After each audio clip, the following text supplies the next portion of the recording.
Welcome to NTD Evening News. Our top story tonight, Israel's security cabinet has agreed to a ceasefire deal with the terrorist group Hezbollah in Lebanon.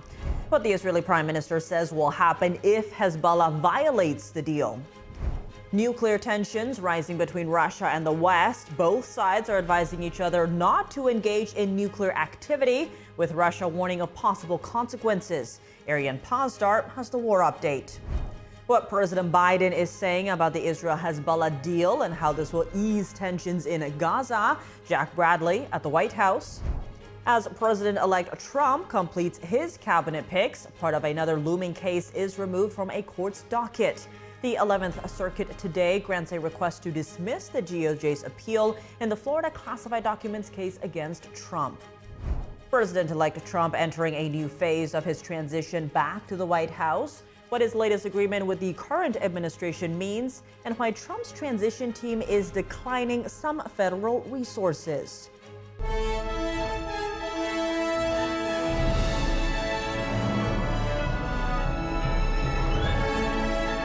This is NTD Evening News. Live from our global headquarters in New York City, here's Tiffany Meyer. Good evening, and thank you for joining us tonight. Israel's security cabinet has agreed to a ceasefire deal with the terrorist group Hezbollah in Lebanon. The Israeli cabinet confirmed that the ceasefire will take effect tonight at 9 p.m. Eastern. Israeli Prime Minister Benjamin Netanyahu said the length of the ceasefire depends on Hezbollah's actions going forward. He added that Israel would respond forcefully should there be any violations. NTD's international correspondent Malcolm Hudson has the story. Israeli Prime Minister Benjamin Netanyahu said he is ready to implement it. The duration of the ceasefire depends on what will happen in Lebanon. In full understanding with the United States, we maintain full military freedom of action. If Hezbollah violates the agreement and tries to arm itself, we will attack. If it tries to renew terrorist infrastructure near the border, we will attack. Why is he pursuing a ceasefire now? Netanyahu said he wants to 1. Focus on the threat from Iran, 2. Refresh Israeli forces and rearm Israeli troops, and 3. To isolate Hamas. With Hezbollah forces subdued, he said Hamas is alone. Officials say the agreement requires Israeli troops to withdraw from South Lebanon, which is a Hezbollah stronghold, and requires Lebanon's army to deploy in the region within 60 days. Hezbollah would end its armed presence in the region. Signs of a diplomatic breakthrough have been accompanied by military escalation. Israeli airstrikes on Tuesday demolished more of Beirut's Hezbollah-controlled southern suburbs. Meanwhile, the terrorist group has kept up rocket fire into Israel. Israeli Defense Forces released video footage alleged to show a patrol in South Lebanon that found a Hezbollah arms compound. The location and date of the videos could not be independently verified, and neither could the type of weapons. Israel has dealt Hezbollah massive blows since going on the offensive against the group in September, killing its leader Hassan Nasrallah and other top commanders and pounding areas of Lebanon where the group holds sway. Malcolm Hudson, NTD News, London. And with the Israel-Hezbollah ceasefire imminent, President Biden says this would de-escalate tensions over in another region, Gaza. Biden also applauded the governments of Israel and Lebanon for agreeing to the deal, which was orchestrated by the U.S. NTD's Washington correspondent Jack Bradley has more from the White House. Israel and Hezbollah have agreed to a ceasefire deal proposed by the U.S. Now, this is setting the stage for de-escalation in a conflict that has lasted nearly 14 months. The deal is effective at 4 a.m. local time, and it's designed to be a permanent ceasefire. I applaud the crazy decision made by the leaders of Lebanon and Israel to end the violence. It reminds us that peace is possible. What is left of Hezbollah and other terrorist organizations will not be allowed. Well, I emphasize, will not be allowed to threaten the security of Israel again. Biden said in this ceasefire, Israeli troops will leave Lebanon and Hezbollah terrorist infrastructure will not be allowed to be rebuilt. He said that no U.S. troops will be deployed into southern Lebanon, and that this deal is as much for the safety of Israel as it is for the civilians in Lebanon and in Gaza. Civilians on both sides will soon be able to safely return to their communities and begin to rebuild their homes, their schools, their farms, their businesses, and their very lives. This comes after months of bloodshed between Israel and Iran's proxy terrorist groups. Biden said that this deal brings us closer to a ceasefire in Gaza, one that sees Hamas lose its power. Earlier in the day, while meeting with the G7 leaders in Italy, Secretary of State Antony Blinken echoed these comments. It can also help us to end the conflict in Gaza. In particular, Hamas will know that it can't count on other fronts opening up in the war. Biden said that at the same time, the U.S. is working to secure a ceasefire deal in Gaza. And it remains to be seen how, in less than 2 months away, the Trump administration will pick up these plans and move forward. Reporting from the White House, Jack Bradley, NTD News. Nuclear tensions continue between Russia and the West. Moscow and Washington today warning each other not to engage in nuclear activity. NTD's international correspondent Arian Pazdar has the latest, starting with an update on the situation in Ukraine. Ukraine says a Russian attack killed 2 civilians in the city of Sumy on Tuesday. Rescue operations are ongoing as more people could still be under debris. This comes just hours after Ukraine reported the largest Russian drone attack since the start of the war. Ukraine's military says it shot down less than half of the almost 190 drones aimed at the western region of Ternopil. And there is no indication that the fighting will stop anytime soon. A spokesperson for the Kremlin on Tuesday, commenting on a report saying the West might supply Ukraine with nuclear weapons. This is an absolutely irresponsible discourse held by people with a poor understanding of reality. A Russian security official previously warned of a nuclear response if the West actually takes the step of providing nukes to Ukraine. Secretary of State Antony Blinken on Tuesday, suggesting Russia might be engaging in nuclear activity itself. We see what North Korea is doing for Russia and Ukraine right now with the troops, but we also are looking attentively at what Russia is and may be doing for North Korea, including potentially boosting its missile and nuclear capacity. The Pentagon was questioned on the increasing ties between Russia and North Korea. Ukraine says Pyongyang is supplying Moscow with different types of short and long-range weapons. We're, of course, concerned about the developing relationship between North Korea and Russia, as evidenced by the fact that they've deployed, upwards of 12,000 troops into Russia. And Secretary of State Antony Blinken continues meeting G7 counterparts in Italy. He also met Ukraine's foreign minister on Tuesday, saying Washington and Kyiv will keep resisting challenges posed by adversaries, including China. Our countries are standing together, along with other partners, to deal with the ongoing Russian aggression against Ukraine. We're standing together to deal with some of the challenges posed by China. He added that strong ties between allies are a big part of countering challenges posed by other countries. Arian Pazdar, NTD News. President-elect Trump's classified documents case is officially over for now. The 11th Circuit Court today dismissed Special Counsel Jack Smith's appeal of the Florida classified documents case against Trump. Smith asked for the dismissal because of a department policy to not prosecute sitting presidents. Smith made it clear that he requested the dismissal out of necessity and not based on the merits of the case. In July, Judge Eileen Cannon dismissed the classified documents case against Trump, which Smith appealed. The dismissal was granted without prejudice, which means it could be refiled once Trump leaves the White House. The statute of limitations for most federal offenses is 5 years, and it's unclear whether that time frame would include Trump's 4 years in office.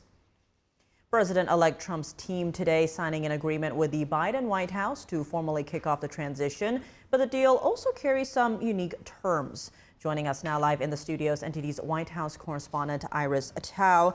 Good evening, Iris. Thanks so much for being here again. Now, first, what exactly is this agreement and what does it do?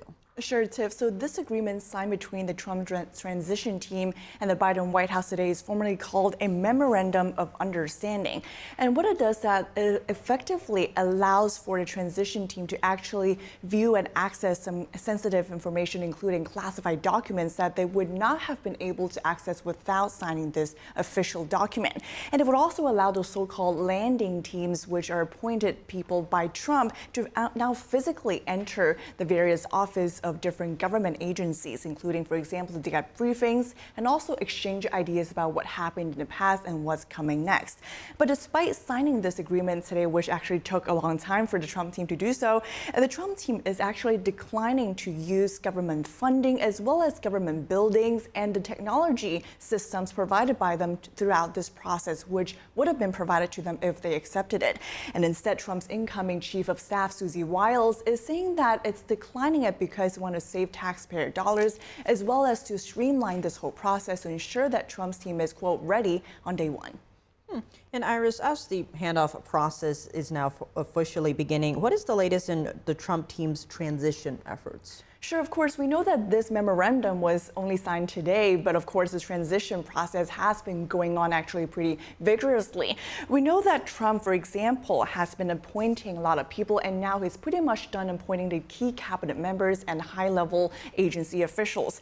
But also, we know that today, his so-called border czar, incoming border czar Tom Homan, is already meeting with officials down in Texas about how to curb illegal immigration. Here's a part of what he said. Watch. The next border czar, and that is Tom Homan. We need to know who's coming in, what's coming in, where's coming in, why it's coming, all those questions.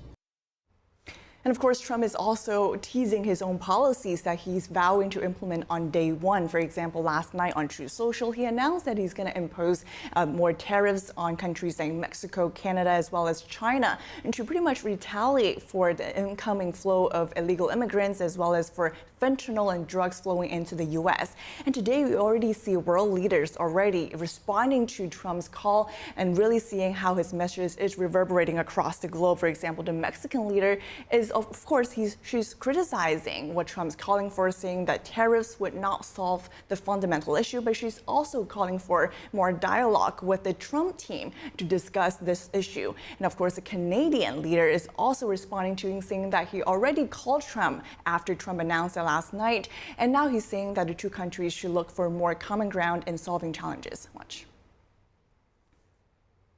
I had a good call with Donald Trump last night again. He talked about some of the challenges that we can work on together. It was a good call. Days and weeks as Trump continues to hunker down, for example, at Mar-a-Lago in Florida, we will expect, for example, more policy announcements, more important appointments for his incoming administration. So a lot to watch for in the coming days and weeks before January 20th. All right, Iris, thanks for those updates. Of course. And tariffs and more tariffs. President-elect Trump is threatening 25% tariffs on all goods from Canada and Mexico and an additional 10% on all goods from China. Here's what we import from these countries.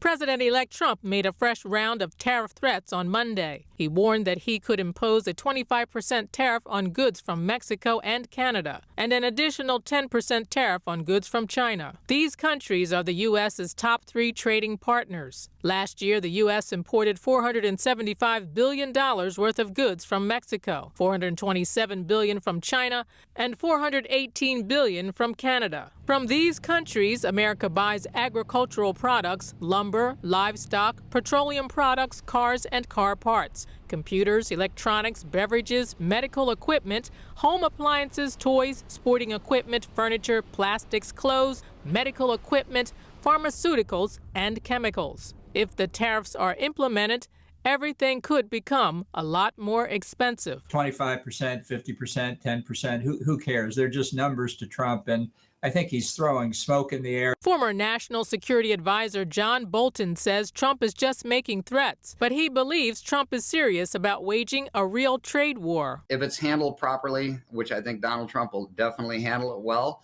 it makes all kinds of sense. Billy Bush is the president of Bush Family Brewing and Distilling. He says tariffs are a double-edged sword that America has to be careful with. They could cause inflation and trade wars, but could also decrease inflation and stimulate domestic industries. Our economy will do much better if we can keep our production growth here in the United States. Trump has not provided additional details about his tariff plans. How will President-elect Trump's mass deportations affect the economy, particularly the agricultural industry? And will his proposed tariffs balance trade with China? Tune in to hear what political strategists from both sides of the aisle say at 7 p.m. Eastern on Capitol Report with Steve Lance. Coming up, the incoming border czar gets a head start by paying a visit to the place you might expect, the U.S.-Mexico border. He was joined by Texas Governor Greg Abbott. NTD's Jason Blair brings us the latest. And President-elect Trump's pick for UN ambassador sends a strong signal to U.S. allies and rivals on what they can expect from American foreign policy over the next 4 years. That and more after the break.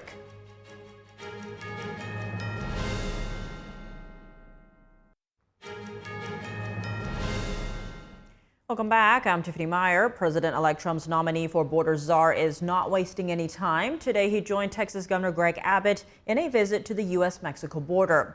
NTD correspondent Jason Blair reports. Thomas Homan, Trump's nominated border czar, visits the U.S.-Mexico border in Texas on Tuesday. He told Fox and Friends that he'll be joined by Texas Governor Greg Abbott. Well, we're not waiting to January 20th. We're already planning what we're going to do to lock down the state of Texas. Abbott has called Homan the right guy in charge. They started the visit at a Texas military base along the banks of the Rio Grande, visiting National Guard soldiers and Department of Public Safety troopers in the area. As we say in Texas, this is not his first rodeo. He's been down this pathway before, done this before, comes ready and prepared. Also on Tuesday, the Texas Land Commissioner Dawn Buckingham is with state leaders in Rio Grande City. They're kicking off a border wall construction event. Rio Grande City is in Starr County, Texas, a border county. And up until the 2024 election, the county hasn't backed a Republican president since 1892. Trump won it with about 58% of the vote in November. Biden won it in 2020 with 52%. And Hillary Clinton won it in 2016 with 79%. Border officials say migrant crossings are currently down in the area. They credit seasonal trends, federal executive action, and Governor Abbott's Operation Lone Star, which launched in 2021. Buckingham is also offering 1,400 acres to help with the incoming Trump administration's deportation plan. And we're here to be a good partner. We've got a good piece of property. It happens to be very level, so easy to build on. It's got good access to roads, an international airport, and of course, an international crossing with Mexico, a bridge right across the river. So it's all in good proximity. If it's helpful to you, we're happy to partner up. Also involving Rio Grande, the U.S. National Guard released more floating buoys to determine illegal immigration. Reporting in Washington, D.C., Jason Blair, NTD News. Bipartisan collaboration is emerging in efforts to work with the newly created Doge, or Department of Government Efficiency. Lawmakers are pitching to Elon Musk and Vivek Ramaswamy on where money could be saved. NTD's Melina Weisskopf has a report. Democrat Congressman Ro Khanna of California said that he is open to helping spot fraud, waste, and abuse, specifically within the Defense Department. And we know that the Pentagon is on the chopping block. Vivek Ramaswamy and Elon Musk last week in a Wall Street Journal op-ed noted that the department has failed 7 consecutive audits. As for if other Democrats share Khanna's sentiment, well, he wrote on X that when it comes to cutting waste, fraud, and abuse and opening the 5 primes to more competition, there are Democrats on the House Armed Services Committee who will work with Elon Musk and Doge. Now, remember, the House has created a subcommittee under Congresswoman Marjorie Taylor Greene who will be working closely with Doge on trying to find areas to cut. So I will be watching to see which Democrats are trying to get a spot on the committee and find out how they intend to serve. Now, over in the Senate, Senator Joni Ernst is leading the Doge caucus. She has already laid out a list of areas where the government could save money, one of those areas being leasing federal buildings. So she says that there are thousands of office buildings that are essentially empty here in Washington, D.C. because federal workers are not required to come to the office to work. She says that there's around $8 billion wasted on keeping those buildings up and running, as well as another $7 billion that's wasted on electricity. So her idea is to consolidate that office space and then lease out the unused areas so that the government could collect some revenue. Now, another area she noted is that she feels that IRS employees should be audited. She says there's around $50 million in unpaid taxes in that area. She also wants to look at Biden's infrastructure law. She pointed specifically to things like the EV charging stations that were funded under that law, around $7.5 billion that were given to start to build charging stations across the nation. And many have said said that that effort has been essentially inefficient. There have been less than 20 that have been created, some have said. So she wants to look at that area as well. There's also tens of billions of dollars under Biden's infrastructure law that was sent to California to try to extend their subway system, as well as $128 billion to start a high-speed rail project. Reporting from Washington, D.C., Melina Weiskup, NTD News. President-elect Trump's pick for UN ambassador sends a strong signal to U.S. allies and rivals of what they can expect from U.S. foreign policy for the next 4 years. Our Washington correspondent Luis Martinez walks us through the background and credentials Congresswoman Stefanik brings to the position. That's right. Let's take a look at the path that Stefanik took on her way to becoming President-elect Donald Trump's nominee for UN ambassador. If we look over here, in 2006, Stefanik graduated from Harvard University. She spent 6 years in Washington, D.C. before fully entering politics. During those 6 years in Washington, D.C., Stefanik worked at the Bush administration's U.S. Domestic Policy Council. She also worked with the White House Chief of Staff office and even helped Congressman Paul Ryan during his debate preparations during the 2012 Republican primary, which Mitt Romney won. Now, in 2014, Stefanik is elected the youngest Congresswoman ever. At that time, in 2014, she was 30 years old. 1 year later, 2015, she is named to serve in the House Armed Services Committee, a position she holds till present day. The gentlewoman should be aware that 3 of the witnesses the minority has requested are scheduled for next week. Those were your witnesses, Mr. Chairman. What about the additional 6 witnesses? Stefanik rose to national prominence in 2019 during the first impeachment trial against former President Donald Trump.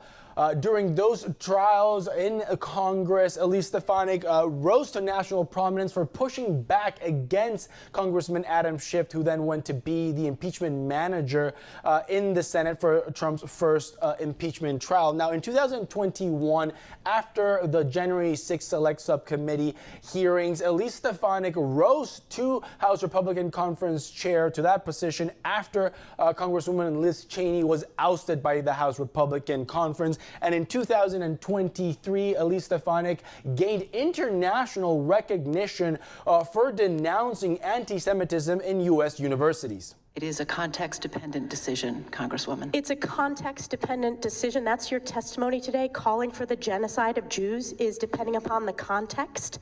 The nomination of Congresswoman Stefanik to be Donald Trump's pick for UN ambassador sends a strong signal to U.S. adversaries and allies as to what the future of U.S.-Israeli relationships will look like. As long as I serve the American people, I will defend George Washington's vision of religious pluralism and freedom.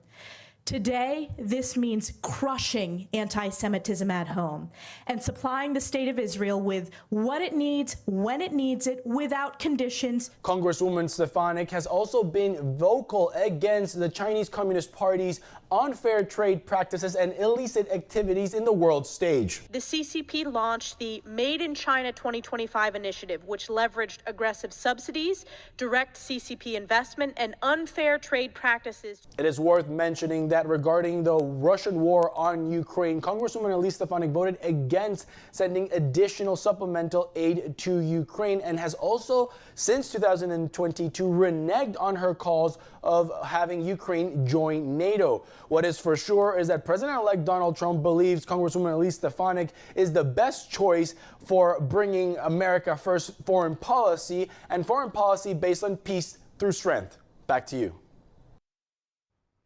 Former Trump attorney Rudy Giuliani was back in court in New York City today. It was a routine pre-trial hearing for his defamation case with 2 Georgia election workers. Well, it turned out exactly as I expected. He ruled against us on everything. Also, the trial he set down for the period of time during President Trump's inauguration, he really doesn't need to have it because he's going to rule against me. The reality is, I have no cash. It's all tied up. So right now, if I wanted to call a taxi cab, I can't do it. I don't have a credit card. I don't have a checking account.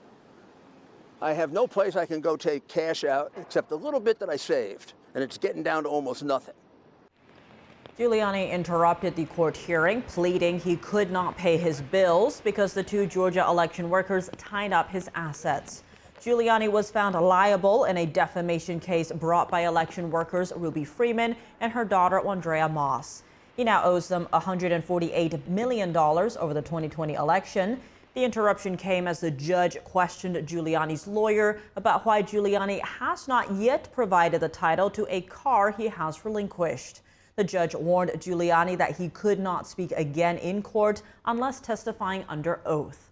Giuliani faces a trial on January 16, 2025 to determine whether he must surrender property in Florida and sports memorabilia. Giuliani requested a delay of the trial so that he could attend President-elect Trump's inauguration on January 20th. The judge today denied his request.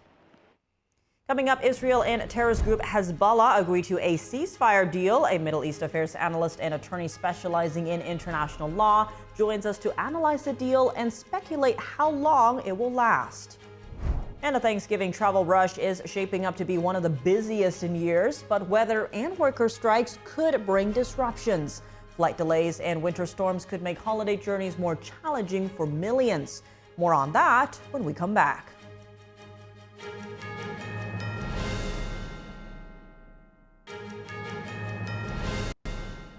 Welcome back. If you're just joining us now, here are some of today's top headlines.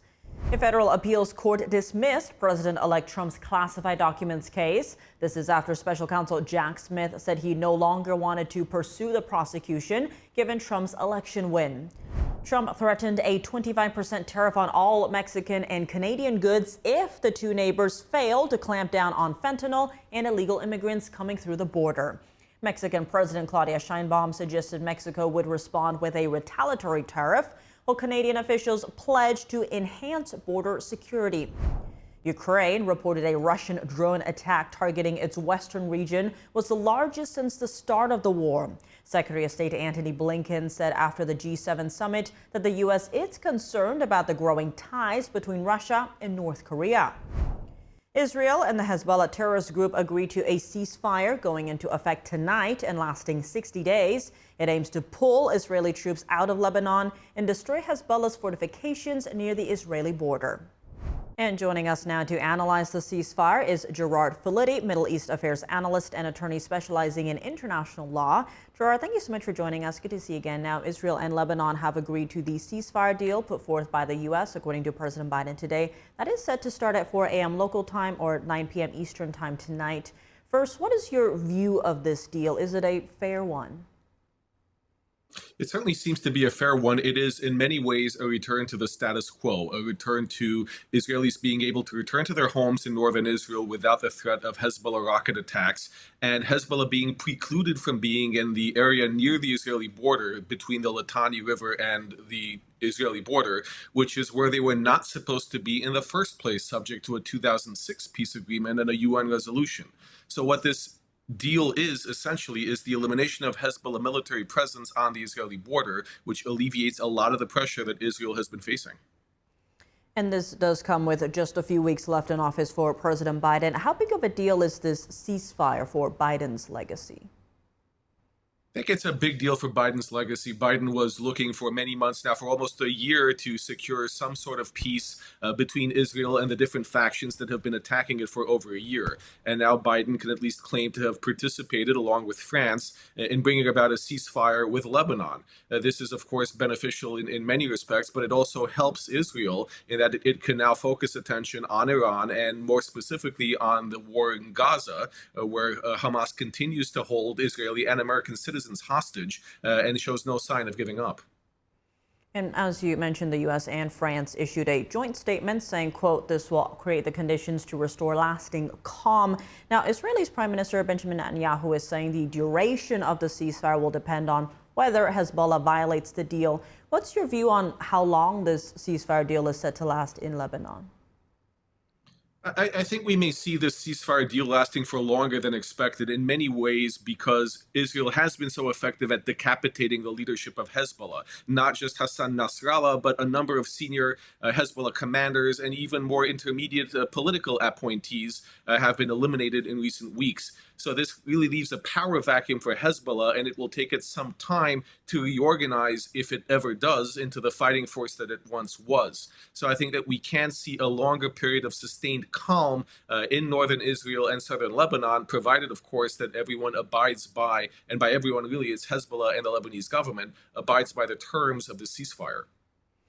On that note, give us a sense of the dynamics between the Lebanese government and Hezbollah, considering that Hezbollah holds 13 seats in the Lebanese parliament.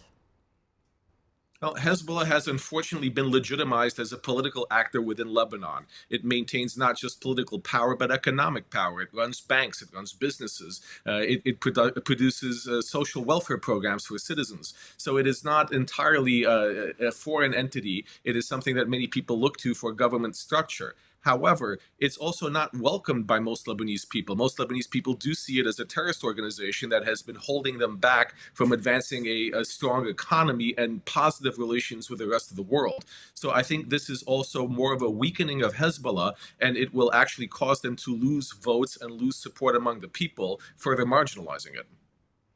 Now, in terms of the war in Gaza, how do you see this ceasefire deal playing into that? I think we can expect the war in Gaza to continue until Israel meets its military objectives, and that includes securing the release of the hostages. In many ways, this is beneficial to Israel. It's no longer having to supply armies on two different fronts, and it can focus its efforts on Gaza, putting maximum pressure on Hamas in order to eliminate what's left of its leadership and secure the release of hostages. I think that what we will see is a much more rapid advance in this war, so that we can see some sort of a ceasefire within the next several months and an end to hostilities there as well. And how might all of these latest developments change how Trump and his administration handles the Middle East? No, I think Donald Trump is always been viewed as handling the Middle East differently than Joe Biden has. Trump has been and remains a steadfast supporter of Israel, and he was the one who advanced and created the Abraham Accords, so he is a man who is used to bringing peace to the Middle East.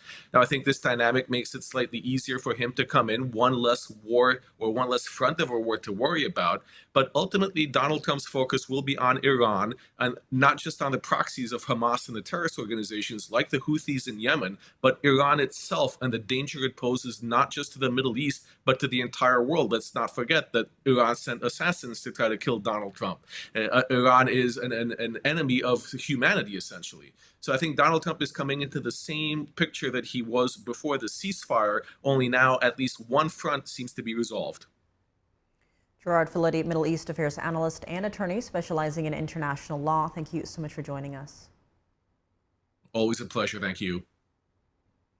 The Thanksgiving travel rush is expected to be the busiest in years, with millions of Americans hitting the roads and skies to celebrate. However, travelers face potential disruptions from both the weather and ongoing labor issues. NTD's Christina Corona tells us more. As the Thanksgiving travel rush begins, a strike by workers at major airports, including LAX and Charlotte, has added another layer of disruption to holiday travel. The workers represented by SEIU United Service Workers West are demanding higher pay for their roles in maintaining airport safety, cleaning planes, and handling baggage. These strikes come as the start of what is expected to be a record-breaking travel period. On Tuesday, nearly 1,900 flights were delayed and 60 canceled across the U.S., which is typical for the busy holiday week. However, one traveler said she had a smooth experience at the airport Tuesday. I was surprised. We flew out of Newark, and it was we fly a lot, and it was just, you wouldn't know it was a holiday right today. It was well run, and it was fairly not busy. While flight delays and cancellations are not expected to be unusually high for Wednesday or Thursday, a significant storm system is moving across the West Coast and could cause disruptions. The National Weather Service has issued warnings for heavy snow in the Colorado Rockies, Idaho, and Montana. Winter weather advisories are in effect for parts of Maine, Vermont, New Hampshire, and the eastern Adirondacks of New York on Tuesday, with freezing rain and icy roads likely to disrupt travel. INREX, a real-time traffic analytics company, predicts heavy road traffic on Tuesday and Wednesday afternoons, particularly in cities like Boston, Los Angeles, New York, Seattle, and Washington, but freeways should be clear on Thanksgiving Day. Christina Corona, NTD News. And with Thanksgiving Day just around the corner, America is bracing for another round of high-volume travel. But is it worth the effort to fly out for family gatherings? NTD's Sam Wong was at Ronald Reagan Washington National Airport in D.C. to hear from travelers. How was your flight over here? Was it hectic or was it pretty crowded? It was really nice. There was not a lot of people. I got there about 8:30, checked in, and very smooth. I deliberately left early so I wouldn't have the problem. Every seat was filled, but that's to be expected at Thanksgiving. It was pretty smooth. There wasn't that many people at Logan. It was pretty uneventful. The flight was a little bit bumpy. The airport on the other end was not particularly crowded, so it was good. To the airport from our house to Miami International Airport, probably the smoothest ever. Packed, but smooth. We just left a adult weekend in Florida celebrating our 20th anniversary, and we're heading home to have Thanksgiving with our kids and grandkids. I traveled last month and I had like a terrible experience, so I was expecting that today. But today, no issues. Security was pretty fast. I waited like 10 minutes. So do you think it's worth the time and effort to be home for Thanksgiving? Absolutely. Just because it's like the only time of the year that we get together with all of our kids and extended family. Is it worth it? Absolutely. Absolutely. I mean, family time is precious. Well, I'll get to see all the kids back in college, and that's what I wanted to do. Going to visit my sister in Haymarket, Virginia, and then we're traveling to North Carolina. We're going to be with our daughter, son-in-law, and their 3 kids, so we're very excited. Staying here in Washington, I'm meeting my son, who's coming in from Towson. So you traveled for how long? About 24 hours. 24 hours on the plane. Yeah, I had a couple other things on the way, and then I had the red eye. I would say definitely. I haven't seen my family in a couple months, so it's nice to spend the time with them. This will be a great time, and then Christmas is coming up, so that'll be another great time, and then we'll go our separate ways until the next holiday. I'm on cloud 9, just, seeing the girls, and My daughter's in transition. Her house is being built. So we're all 2 dogs, the 3 daughters, the husband, the baby. There's going to be a lot of people in a little apartment, and we don't even care. And NTD will have live special coverage of the annual Thanksgiving Day Parade in New York City. Tune in on Thursday from 9 a.m. to 1 p.m. Eastern right here on NTD. We wish you a happy Thanksgiving. Coming up in the NFL, Jets quarterback Aaron Rodgers addresses reports on his future. Will he play next year? NTD's Dave Martin joins us to discuss. And can food be healthy and tasty? Chefs from Korea are sharing their cultural flavors to the world. The chefs tell us about their mindsets when they're cooking right after the break.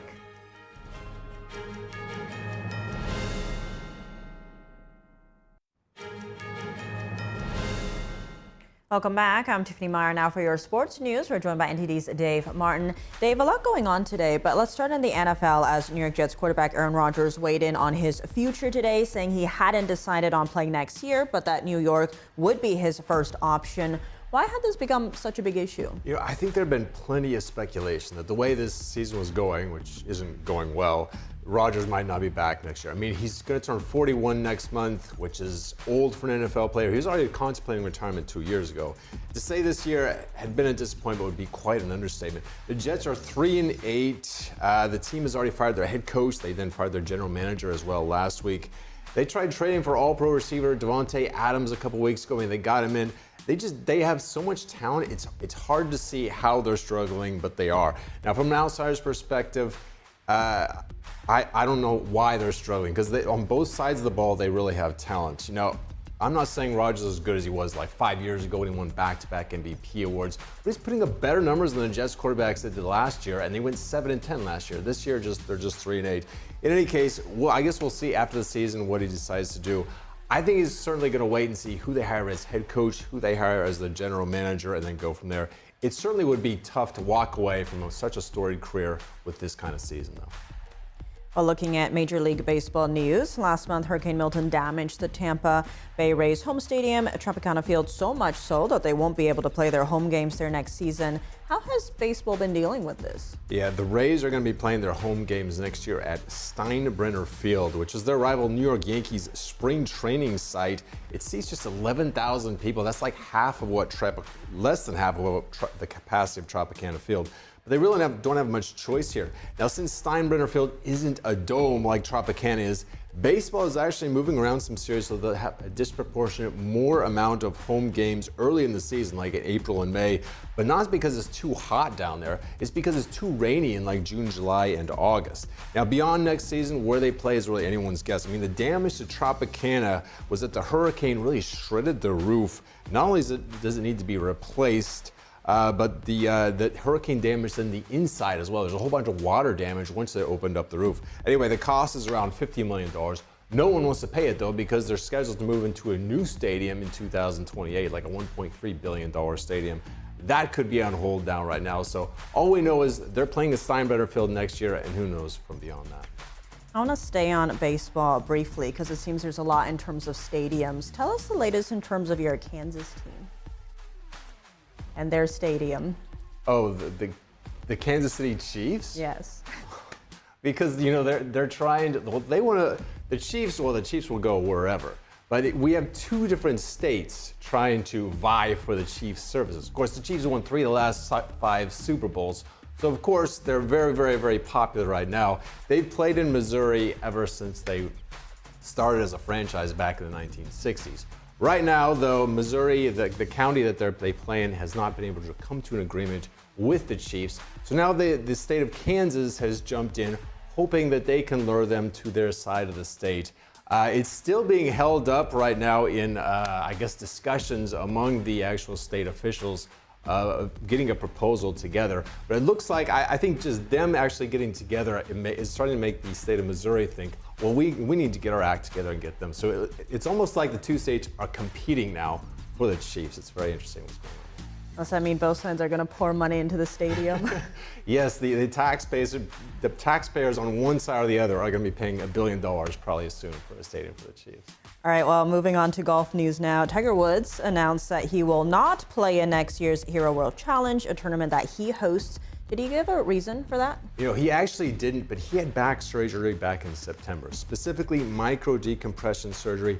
The recovery time for that is like somewhere between 8 and 12 weeks. Now, you almost forget, before he had that car accident in 2021 that resulted in all these leg surgeries, he had a whole bunch of back issues. This is his 6th major back surgery just in the last 10 years. Now, he still could play in the PNC Championship later in December, where he would get to play with his son Charlie, who's actually become a pretty good golfer himself. Otherwise, it's the end of his season. They saw him just play 11 rounds of golf over 5 tournaments, the last 3 of which he failed to make the weekend cut. Though on the positive side, he did at least play in all 4 majors for the first time since 2019. That was last year. He actually won a major. Hopefully, this surgery helps him moving forward because we all like seeing Tiger Woods out on the golf course. All right, well, shifting gears to college basketball, we have 3 top 25 matchups tonight, including a big one between your top-ranked Kansas Jayhawks and the Duke Blue Devils. Yeah, Kansas-Duke taking place in Las Vegas. Now, Duke is ranked 11th after they lost to Kentucky, but they did beat Arizona last week, a very impressive win. Duke freshman Cooper Flagg, he is a projected top pick in the 2025 NBA draft by pretty much every publication I've seen. Actually, they have 2 other very highly touted freshmen who are projected as lottery picks as well. Kansas has more of those 4-year players, you know, like Hunter Dickinson, Dwan Harris, KJ Adams. Even though they are ranked number 1, Duke is actually 2.5-point favorites tonight. Go figure. Now, also playing in Vegas, you have 6th-ranked Houston against number 9 Alabama. That's going to be playing at the MGM Grand Garden Arena. Elsewhere tonight, 4th-ranked Auburn places number 12 North Carolina in Maui. Also in Maui, 2-time defending champion UConn faces Colorado. 5th-ranked Iowa State also plays Dayton. Because, you know, the weekends are kind of dominated right now by football, so college basketball is trying to come during the middle of the week with all these major matchups. So plenty of sports going on all week for us. For the holiday season, well, Dave, as always, thanks for joining us. Well, thank you, Tiff. And can food be healthy and tasty at the same time? 2 expert chefs are creating dishes that are both. And Michelin-starred chef from Korea says he wants to bring cultural flavors to the world. NTD's David Lamb reports. Fresh ingredients, flavors, and technique, several of the criteria to get a Michelin star. Chef Tony Yu is Korea's first Michelin-starred chef, awarded in 2016 for his culinary style rooted in Korean traditional cuisine. Many people know about the Korean food, but it's not only the meat, like a bibimbap, bulgogi, something like this. But I wanted to more, I wanted to more show. Today, you and bakery chef Daniel Choi are bringing cultural flavors with a Western-style approach to share their cuisines with the world. Their cooking mantra blended with their personality. Simple and healthy. Yeah, those two. I mostly think of my customer, or whoever eats my bread will feel happy and joy, so that the happiness continues throughout the meal. That is what I desire. Baker Daniel Choi makes gluten-free bread out of rice. I'm obese myself, just joking. The method is mainly not frying, but baking or steaming, so it's a lot healthier. And the ingredient is rice, completely absorbed, completely digestible, so it won't make residue like fat in the body. It's an amazing experience today and eye-opening, and I can see the collaboration, the professionalism they have working as a team, and the product they produce is pro. They will be bringing their recipes to Daly City, south of San Francisco, at the upcoming Jigalchi Market in February 2025. Chef Yu says he'll be balancing his time between his restaurants in the Bay Area and Korea.